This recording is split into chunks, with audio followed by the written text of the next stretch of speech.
আব্দুল্লাহ ইবনে Hudhafa মুসলমানদের সাথে রোমদের প্রথম যুদ্ধ হয়, তাবুকের যুদ্ধ। তবে ওই যুদ্ধে উভয় পক্ষ সংঘর্ষ হয় নাই। দীর্ঘ প্রায় 700 কিলোমিটার পথ পাড়ি দিয়ে নবীজি সাল্লাল্লাহু আলাইহি ওয়াসাল্লাম একেবারে রোম সীমান্তে পৌঁছায় গেছেন। কাফেরদের সাথে, রোমদের সাথে যুদ্ধ হবে। কিন্তু আল্লাহ তাআলা রোম সৈন্যদের অন্তরের মধ্যে নবীজির ভীতি ঢুকায়া দিছেন। তারা পালিয়ে গেছে, চলে গেছে বিনা যুদ্ধে তাবুকে। মুসলমানেরা জয়লাভ করছে। দ্বিতীয় খলিফা, খলিফাতুল মুসলিমিন হযরত ওমর রাদিয়াল্লাহু তাআলা আনহুর সময় সর্বপ্রথম রোমদের সাথে মুসলমানদের সরাসরি যুদ্ধ সংঘটিত হয়। এর আগে যেটা হয়েছে, ময়দানে লড়াই হয় নাই। হযরত ওমর রাদিয়াল্লাহু তাআলা আনহুর সময় মুসলমানদের পরিস্থিতি এমন, গোটা পৃথিবীর যেদিকেই যাও মুসলমানদের জয় জয়কার। পৃথিবীর বড় বড় শক্তিশালী বাহিনীগুলো মুসলমানদের কাছে পদদলিত, পরাজিত। রোম সম্রাট তার সেনাপ্রধানকে আদেশ করলো, শোনো, মুসলমানদের সাথে যুদ্ধ হবে। মুসলমান সৈন্যবাহিনীর শক্তি সামর্থ্যের কথা আমরা অনেক শুনেছি, তবে কোন কারণে মুসলমানদের এমন পাওয়ার, কোন যোগ্যতার কারণে মুসলমানেরা এত শক্তি অর্জন করছে, এর কারণটা বের করো, বিশ্লেষণ করো, বাহির করো। এইবার বাদশাহর আদেশে, রোম সম্রাটের নির্দেশে গোয়েন্দা প্রধান মুসলমান সেনাবাহিনীর মধ্যে চলে গেলেন তদন্ত করার জন্য কোন পাওয়ারে মুসলমানদের এমন জয় অর্জিত হয়। সমস্ত খবরাখবর নিয়ে তিনি চলে আসছেন বাদশাহর কাছে। বাদশাহ জিজ্ঞাসা করে, মুসলমানদের সৈন্য সংখ্যা কি আমাদের চাইতে বেশি? বলে, না বাদশাহ, সৈন্য সংখ্যা আমাদের চাইতে বেশি নয়, বরং আমাদের চাইতে অনেক কম। অনেক সময় যুদ্ধ জয়ের অন্যতম কারণ থাকে সৈন্যর সংখ্যাধিক্য, কিন্তু মুসলমানেরা সংখ্যায় আমাদের চাইতে কম। তাহলে অস্ত্র শস্ত্র আমাদের চাইতেও অত্যাধুনিক নাকি? বলে, না, অস্ত্রগুলাও আমাদের চাইতেও অনেক আধুনিক নয়। না বাদশাহ, অস্ত্র আমাদের চাইতেও অনেক ভারী বা এরকম কিছু নয়। তবে তাদের এই জয়ের কারণ কি? কোন কারণে তাদের সামনে পৃথিবীর বড় বড় শক্তিগুলো পদদলিত, পরাজিত? গোয়েন্দা সংস্থা, গোয়েন্দা প্রধান রিপোর্ট করে বাদশাহ নামদার, এর অন্যতম কারণ হলো তারা যুদ্ধের ময়দানে যায়, কিন্তু তারা মরণকে ভয় পায় না। তারা যুদ্ধের ময়দানে যায় মৃত্যুকে আলিঙ্গন করার জন্য। তারা মনে করে যদি কাফেরদের বিরুদ্ধে লড়াই করে তাদের জীবন চলে যায়, তাহলে শাহাদাতের মর্যাদা অর্জন হবে, এটা তাদের জন্য বড় পাওয়া। এই যে মৃত্যুর ভয় তাদের নাই, এটাই তাদের জয় হওয়ার অন্যতম কারণ। বাদশা বলে, বলো কি, দুনিয়ার মানুষ বাঁচতে চায় আর এই মানুষগুলো মরতে চায়। কোন জিনিস তাদের অন্তর থেকে এই মৃত্যু নামক ভয়কে দূর করে দিল? এই যে মৃত্যুর ভয়, এটা তাদের অন্তর থেকে দূর করে দিয়েছে কোন জিনিস? বলে, এটা হলো তাদের ঈমান, আল্লাহর মুহাব্বত, নবীর মুহাব্বত। এগুলো তাদের অন্তর থেকে মৃত্যুর ভয় দূর করে দিয়েছে। তারা ঈমানের দিক দিয়ে মজবুত, এই জন্য তাদের কাছে সবচাইতে বেশি প্রিয় হলো ঈমান। আল্লাহ তাআলা তাদের এই ঈমান যে সবচাইতে প্রিয়, এর সাক্ষ্য আল্লাহ তাআলা কোরআনুল কারীমের মধ্যে দিয়েছেন। আল্লাহ তাআলা বলেন, ওয়ালাকিন্নাল্লাহা হাব্বাবা ইলাইকুমুল ঈমান। আল্লাহ তাআলা তাদের কাছে যে সবচাইতে বেশি প্রিয় ঈমান, আল্লাহ তাআলা নিজে এই বিষয়ের সাক্ষ্য দিয়েছেন। এবং তাদের কাছে সবচাইতে অপছন্দের বিষয় হলো কুফরি, নাফরমানি। আল্লাহ তাআলা এই বিষয়ের সাক্ষ্য কোরআনে দিয়েছে। অবাক হলেন বাদশাহ, এবার বলে ঠিক আছে, যুদ্ধের ফলাফল যা হবে তো হবেই, কিছু জীবিত মুসলমান সৈন্যর একটু আমার কাছে একটু ধইরা পাঠাই দিও, আমি একটু ওদের ঈমানটা পরখ করব, টেস্ট করে দেখব। যুদ্ধ শুরু হয়ে গেল। ঘটনাক্রমে মুসলমানদের একটা দল কাফেরদের হাতে আটক হলো। কোন ঐতিহাসিক লেখেন 40 জনের একটা দল কাফেরদের হাতে বন্দী। বাদশাহর নির্দেশ, পাঠায় দেওয়া হলো রাজধানীতে। বাদশার কাছে খবর দেওয়া হলো, বাদশাহ নামদার, মুসলমানদের একটা দল আমাদের হাতে আটক, আপনি নির্দেশ দিলেই হাজির করা হবে। পরের দিন রাজ দরবারে বাদশার নির্দেশে আটককৃত মুসলিম সৈন্যদের হাজির করা হলো। প্রত্যেকটা সেনাবাহিনীর ইউনিফর্ম থাকে, বোঝা যায় দেখে যে এই সেনাবাহিনী কোন দেশের। কিন্তু মুসলমানেরা যুদ্ধের ময়দানে আসছে, কারো পায়ে জুতা নাই, কারো গায়ের পোশাক ছেঁড়া, চুলগুলো উস্কো খুস্কো। এই মানুষগুলোর চেহারা আর অবস্থা দেখে এটা বোঝা যায় না এই মানুষগুলোর হাতে পৃথিবীর বড় বড় শক্তি মুহূর্তের ভিতরে পরাজিত হয়ে যায়। এদের ভাব সপ্তাহে এমন মনে হয় না যে এরা এমন লড়াই করে যুদ্ধের ময়দানে।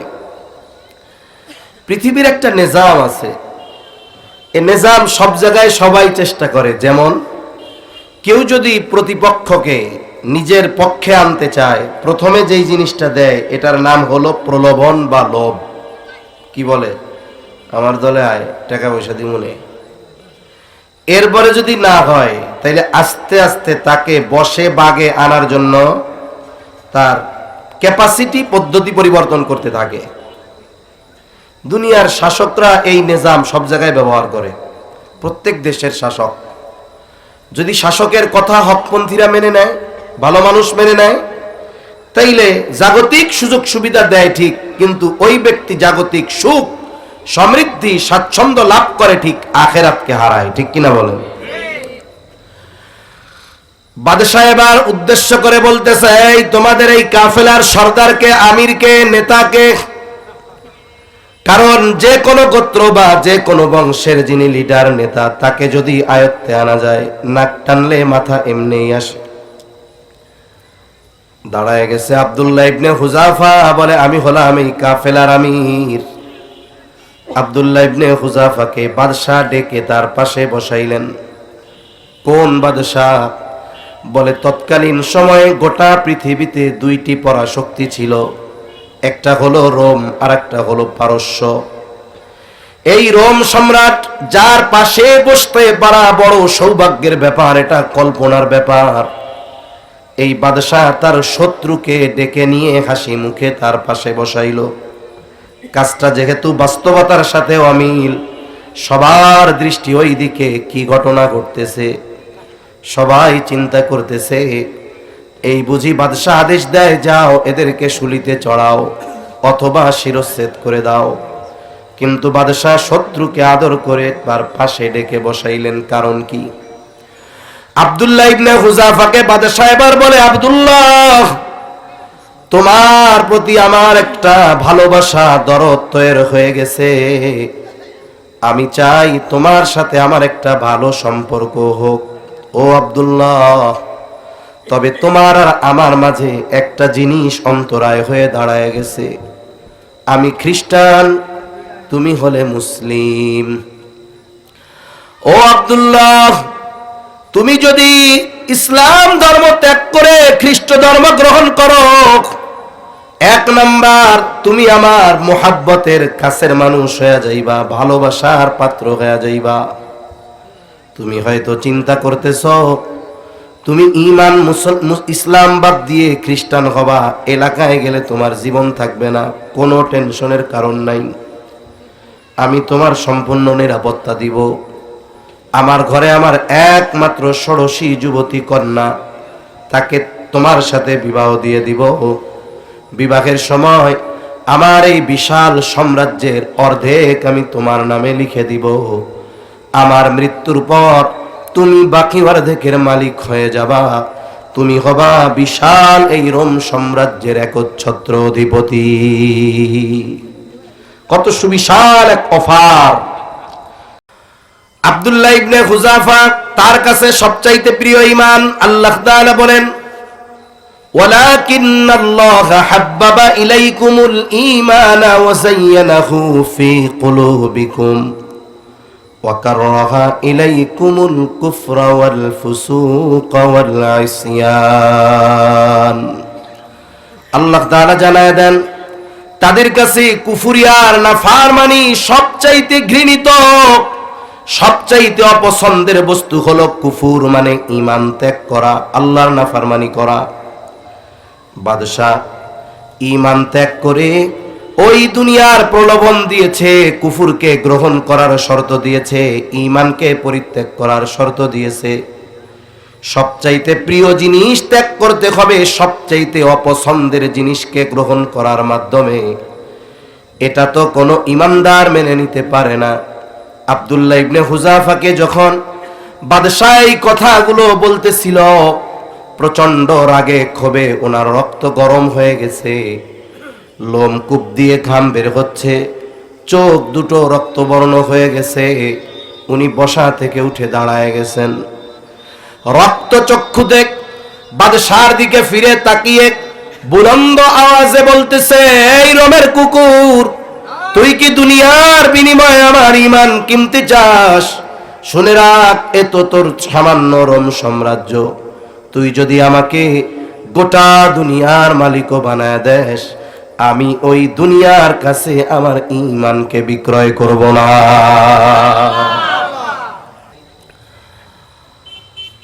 রোমের মানুষ কোনোদিন এটা কল্পনাও করে নাই যে তাদের বাদশার সামনে কেউ উঁচু গলায় কথা বলতে পারে। অথচ একজন বন্দী এমন এক ধমক দিয়েছে, মুহূর্তের ভিতরে গোটা দরবার পিন পতন নীরব, কারো মুখে কোনো কথা নাই। কি দেখলো এটা বাস্তব না সত্য? কিছু সময়ের জন্য হতভম্ব হয়ে গেছে সবাই।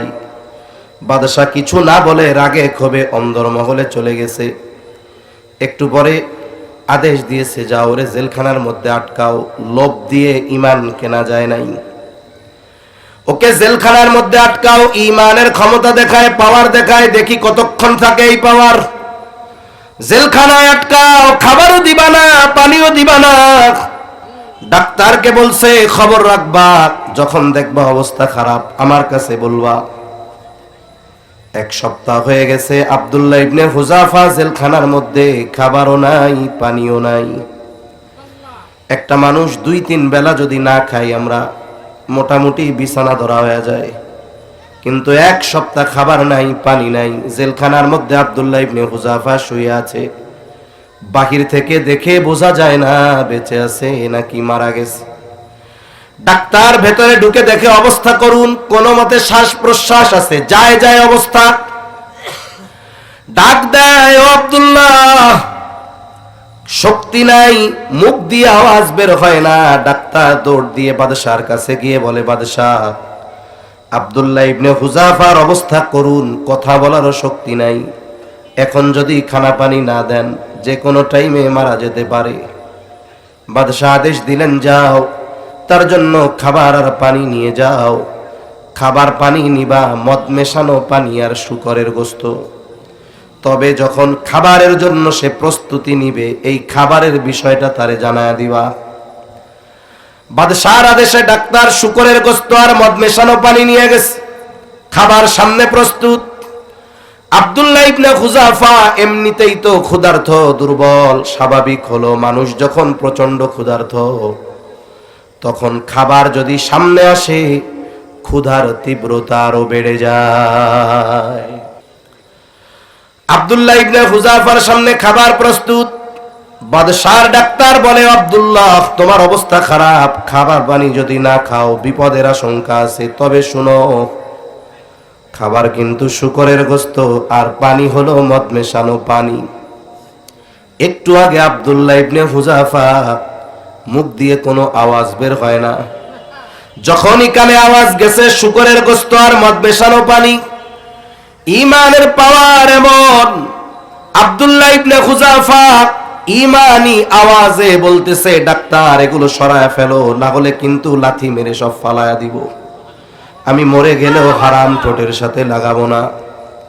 বাদশার কাছে চলে গেছে ডাক্তার, বলে ডাক্তার বাদশাহ অবস্থা বুঝলাম না, একটু আগে ক্ষুধার্ত এত দুর্বল, কথা বলতে পারে না, যখন বলছি খাবার শুকরের গোশত আর মদ মেশানো পানি, শক্তি কোথা থেকে আসলো জানি না। বাদশাহ এবার চূড়ান্ত সিদ্ধান্ত নিলেন, সর্বোচ্চ ভয়ভীতি প্রদর্শন করা হবে। আদেশ দিলেন, বড় পাতিলের মধ্যে তেল গরম করো, কড়াইয়ের মধ্যে তেল গরম করো।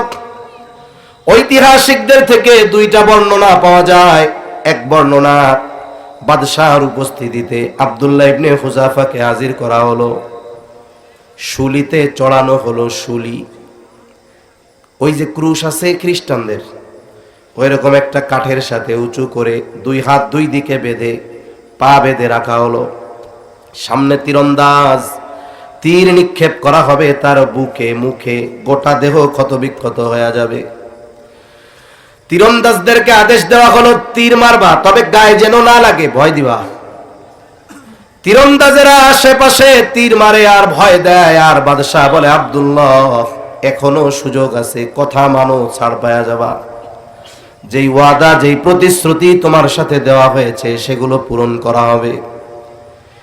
ঈমানি পরীক্ষার একটা স্তর আছে, স্তর বলে, ওই স্তর যখন কেউ অতিক্রম করে, পরীক্ষা যত কঠিন হয় তার ঈমানের শক্তি তত বাড়তে থাকে, তখন তার মৃত্যুর ভয় থাকে না। আব্দুল্লাহ ইবনে হুযাফা ওই অবস্থার উপরেও, ঈমানের উপরে অনড়। আর এক বর্ণনা আসছে, আব্দুল্লাহ ইবনে হুযাফা এত দুর্বল, দুইজনের কাঁধে ভর করে বাদশার সামনে ফুটন্ত তেল টকবক করতেছে। বাদশা তেল দেখায় বলে, আব্দুল্লাহ এখনো সময় আছে, আমার কথা মানো, নাইলে তোমারে কিন্তু তেলের মধ্যে ফালায়া দেওয়া হবে। আব্দুল্লাহ ইবনে হুযাফা অবস্থার উপরে অনড়, মরব তাও আমি ঈমান ছাড়ব না, গোপনও করব না, ছাড়া তো বহুদূর, ঈমান গোপনও করব না। এবার বাদশাহ আদেশ করলো, যাও জেলখানা থেকে একজন মুসলিম কয়েদি ধরে আনো। বাদশাহর আদেশে একজন মুসলমান কয়েদি আনা হলো। বাদশাহ ইশারা দিল, তেলের মধ্যে ফালায়া দাও। যখন ফুটন্ত তেলে একজন টকবকে যুবককে ফেলে দেওয়া হলো, মুহূর্তের ভিতরে শাহাদাতের অমীয় সুধা পান করছে। শরীর থেকে মাংসগুলো হাড্ডি থেকে আলাদা হয়ে গেছে। বাদশাহ চিন্তা করছে, এই দৃশ্য দেখে আব্দুল্লাহ ইবনে হুযাফা ভীত হবে, কিন্তু ঈমান তো এমন, এই দৃশ্য দেখে ভীত হয় নাই, বরং তার অন্তরে শাহাদাতের তামান্না আরো বেশি বাড়ছে। আব্দুল্লাহ ইবনে হুযাফার এই অবস্থা দেখে বাদশাহ আদেশ করলো, যাও ওরে তেলের মধ্যে ফেলায় দাও। আব্দুল্লাহ ইবনে হুযাফাকে ধরে দুইজন তেলের দিকে নিয়ে যায়। আব্দুল্লাহ ইবনে হুযাফা এতক্ষণ স্বাভাবিক, এখন কান্না শুরু করে দিছে। তারা ভাবছে মরার ভয়ে কান্না করে। বাদশাহ বলে, আব্দুল্লাহ কান্না করো কেন? মৃত্যুর ভয় হয়, প্রিয়জনের জন্য কি মায়া হয় নাকি?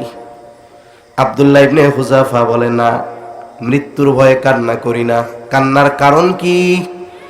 বলে, বাদশাহ আমার মালিক আমারে একটা জীবন দিয়েছে, একবার আমি এই জীবন আল্লাহর জন্য, ঈমানের জন্য উৎসর্গ করতে পারবো।